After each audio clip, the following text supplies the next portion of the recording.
Good morning, holy brethren! Thank you very much for joining us on our pathway to peace inside the Garden of Peace. If you're following along, we're on page 97, and today's lesson is called Super Sons. Not like sons and daughters, but like the suns in the sky, the Shemesh Zorech. He created a male and female.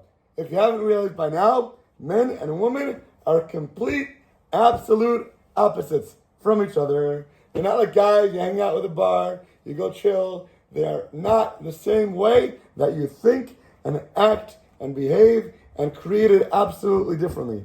Men are obligated to observe many commandments, as we spoke about a little bit last time, that women have no chiyuvin, no obligation at all. Mitzvahs zeh shizman grama.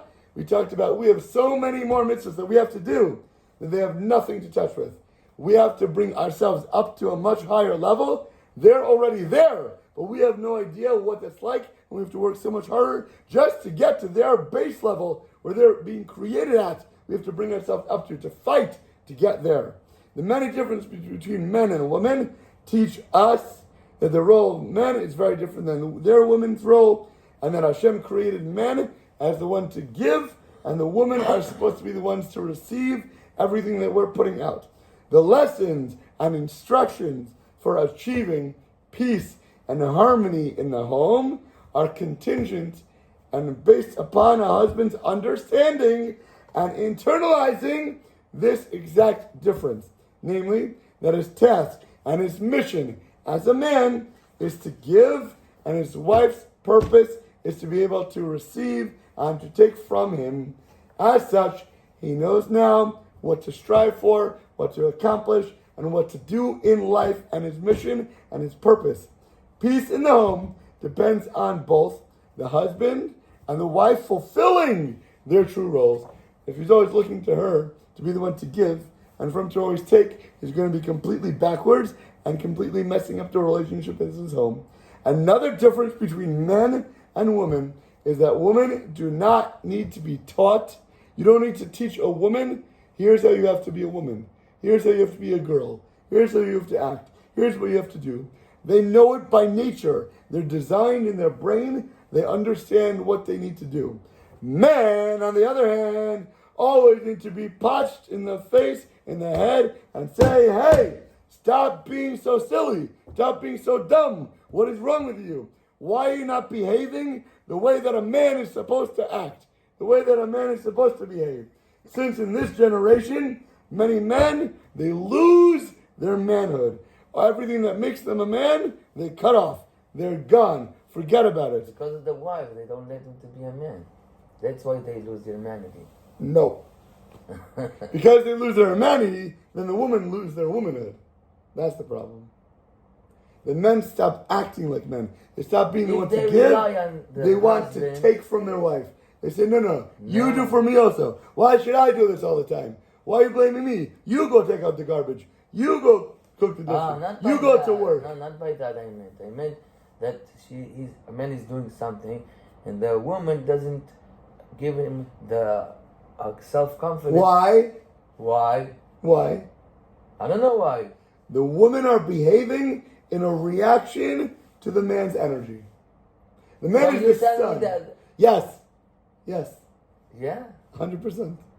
100,000 million%. Tell me any example.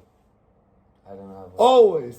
Okay, I will think that. It is a nature by Hashem's Bria. This is the way it was created. You cannot fight it this way. You can pretend. You can put on a skirt. You can go into the wrong bathroom. No, I didn't mean like that. But if a man is behaving not the way a man is, then the woman is going to behave not like a woman. The man is the sun, right? We're going to talk about it in just a second. I'll get there. Okay. Men, on the other hand, have to be taught, have a Rebbe and a teacher to say, this is how you need to act. This is how you have to be a man. This is a prime cause of many problems in the house of peace. When men do not behave like an ish, they become like an isha. It's impossible for there to be peace and shalom in the home. The Zohar compares the husband and wife to that of the sun and the moon. the moon has no light of itself. Right? The Levana cannot shine. The Shemesh, the sun, gives off all the energy, all the light. And what does the moon do? The moon takes and reflects it. If the earth comes and blocks the sun, and the sun's light cannot go to the moon is dark. The moon is black. Choshech. There's nothing there. It can't shine. Say, why? Why can't you shine? Why not? Because it has no light. So the man is the sun, right? The man is the sun, has all the energy, all the light. Giving. Has to. So if the Levuna doesn't understand. A woman doesn't need to understand. Okay. A woman doesn't have to know anything. All she has to do is be there, and then the sun's light comes and she shines. Okay. You have to say, oh, moon, start acting like a moon. It doesn't have to do anything. No, I didn't mean that. But to accept. To receive. To accept what he's doing. By definition. He's doing things for the A moon cannot say, if the sun's light is coming, I don't want your light.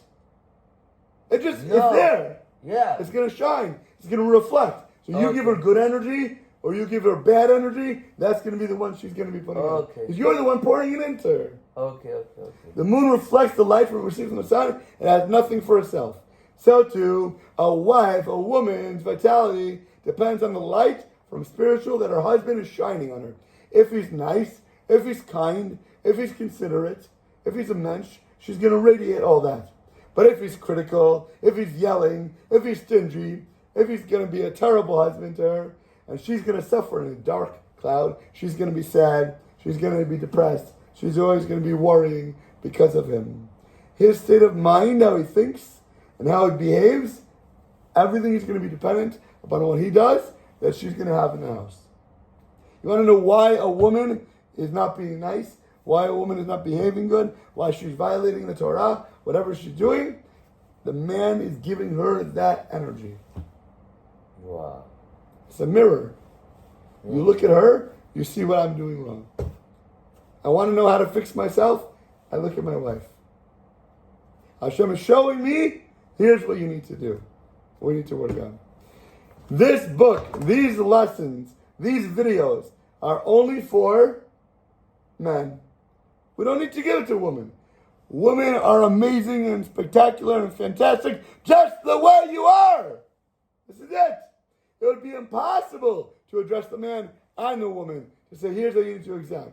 For example, one cannot write a book about children's education addressed to both teachers and to the students, to the ones being the ones taught.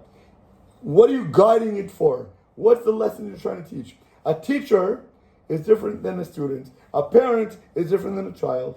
A man is different than a woman. Hashem, God, is different than us. He's all the infinite energy, and we're here only because of Hashem. If Hashem was not here, we would not be here. Right? What do we have? Only what He gives us. We're only existing. We're a reflection of Him. Everything we do, it's Him. But you're only here because of Him. If He didn't say, be here, be here, be here, you would not be here. Yeah. So all the light that He gives. He created us. Right. He's giving us the light. Right. He's like the sun, and we're like the moon. Okay. In the man and female, we're the sun, and she's the moon. Every relationship is different, how you look at it. You're the sun and you're the moon.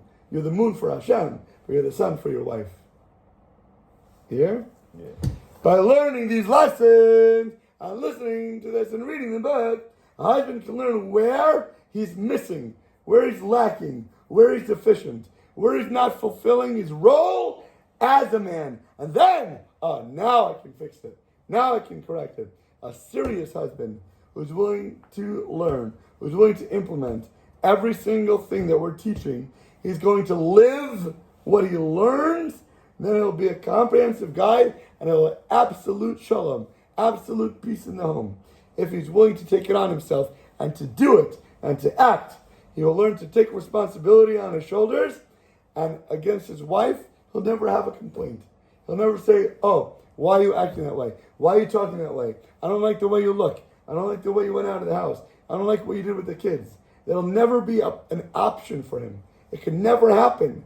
Once the husband takes the initiative and begins to give and doesn't think, oh, what can I take back? Then he'll soon achieve so much peace, so much harmony, and so much love. Because he's not looking to take from her all the time. What can I do? How can I be better? How can I give? Because that's what I'm supposed to do in this life. Start being a man. For those husbands who somehow didn't understand or grasp the message of the book's initial manuscript, here's the new idea that Rabbi came up with. I told them, forget about everything that they have heard from their rabbis, from their therapists, from their friends. Forget everything. Just think of the idea. Just that they heard from me until now. Focus all your efforts, focus all your mind, focus all your prayer and your tefillah on one thing. Just focus on being an ish. Just be a man. That's it. And then he explained to them, what does it mean to be an ish? If you be a proper man, everything will fall in line perfectly. Just be who Hashem created you for. Then he explained to them, that idea helped and worked miracles, nisim and niflaos. And what does it mean? A man gives, as we said before, right? What does it mean to love?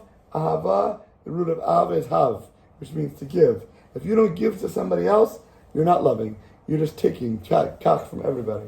But if you want to show your heart, you give to them. Whether it's your friend, whether it's your wife, whether it's Hashem.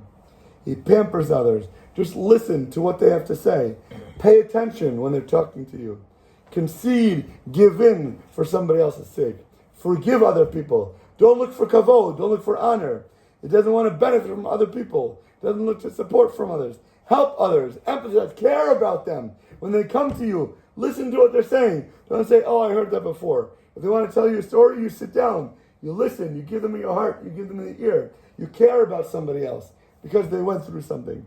A man can accept humiliation with love. If somebody tells you something, okay, thank you. I'm listening. I appreciate you're helping me become better. And also accept complaints, any accusations. Don't be offended. Don't fight back.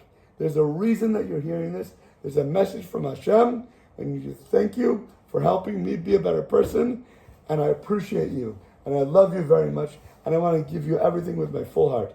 With Shalom, Lev Shalom. And with that, have an awesome, amazing rest of your day. Dun, dun, dun, dun.